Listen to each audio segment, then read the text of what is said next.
Is your color drop still leaking over your whole canvas like this? You drag the color into your shape and it just spills everywhere, ruining your background. It's messy, it's frustrating, and it's stopping you from easily adding color to your beautiful art. This is the color drop threshold, and it's about to change your life. In this video, I'll show you how to master this little slider and get perfect fills every single time.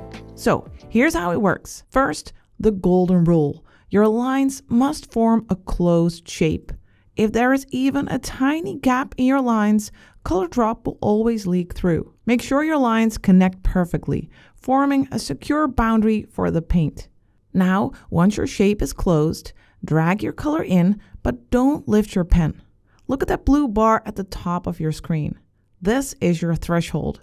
Slide your pen to the left to decrease the threshold or to the right to increase it. If the color leaks, slide to the left. If you see a tiny white gap near your lines, slide to the right until the color touches the edges perfectly. Only lift your pen when the fill is exactly how you want it.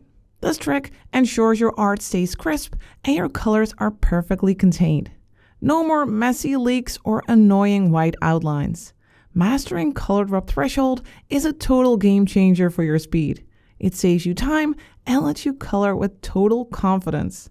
If you found this quick tip helpful, let me know in the comments. Or come and join me at Patreon for a lot more Procreate drawing and painting tutorials and get your skills to the next level.